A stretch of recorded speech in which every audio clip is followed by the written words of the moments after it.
नमस्कार दोस्तों, आप सुन रहे हैं कुलबेली अपने होस्ट अभिषेक के साथ में।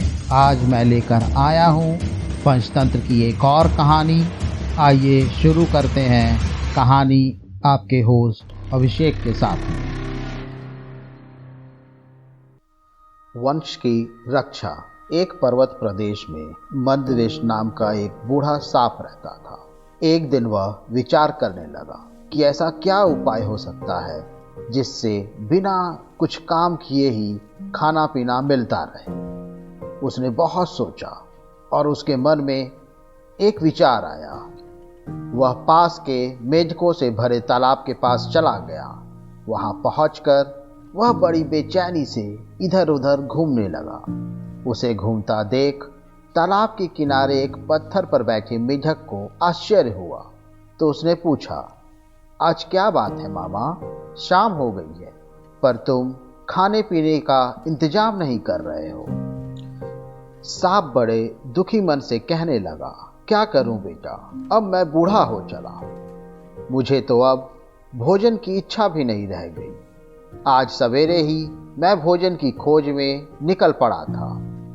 एक तालाब के तट पर मैंने एक मेढक को देखा। मैं उसको पकड़ने की सोच ही रहा था कि उसने मुझे देख लिया। पास ही कुछ ब्राह्मण तपस्या में लीन थे। वह उनके बीच जाकर कहीं छिप गया। उसको तो मैंने फिर देखा नहीं, पर इसके भ्रम में मैंने एक ब्राह्मण के बेटे को काट लिया, जिससे उसकी मृत्यु हो गई। उसके पिता को इसका बड़ा दुख हुआ और इस गम में पिता ने मुझे श्राप दे दिया। दुष्ट सांप, तुमने मेरे बेटे को बिना किसी अपराध के काटा है। अपने इस अपराध के कारण तुमको मेढकों का वाहन बनना पड़ेगा। मैं बस अपने पाप का प्रायश्चित करना चाहता हूँ और तुम लोगों के वाहन बनने के उद्देश्य से ही मैं यहाँ तुम लोगों के पास आया हूँ। मेढक सांप की बात सुनकर अपने परिवार वालों के पास गया और उनको भी उसने सांप की वह बात बता दी। इस तरह से यह बात सब मेढकों तक पहुंच गई। मेढकों के राजा को भी इसकी खबर लगी। उसको यह सुनकर बड़ा आश्चर्य हुआ। सबसे पहले वही सांप के पास जाकर उसके फन पर चढ़कर बैठ गया। उसे चढ़ा हुआ देखकर अन्य सभी मेढक भी उसकी पीठ पर चढ़ गए। सांप ने किसी को कुछ नहीं किया।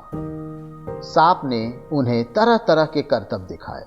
सांप की कोमल त्वचा का स्पर्श पाकर राजा भी बहुत खुश था। इस प्रकार एक दिन निकल गया। दूसरे दिन जब वह उनको बैठाकर चला तो उससे चला नहीं गया। उसको देखकर राजा ने पूछा, क्या बात है, आज आप चल नहीं पा रहे हैं? सांप ने कहा, हाँ, मैं आज भूखा हूँ और इस उम्र में कमजोरी बहुत हो जाती है, इसलिए चलने में कठिनाई हो रही है।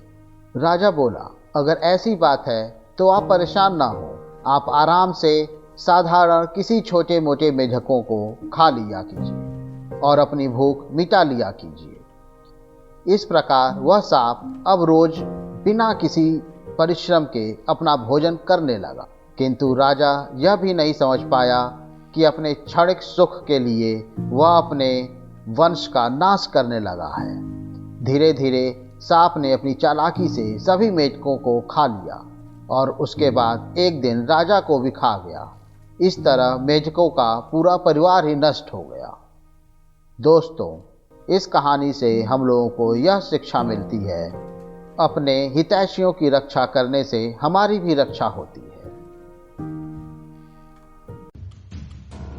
दोस्तों, मुझे उम्मीद है आज की कहानी आपको ज़रूर पसंद आई होगी।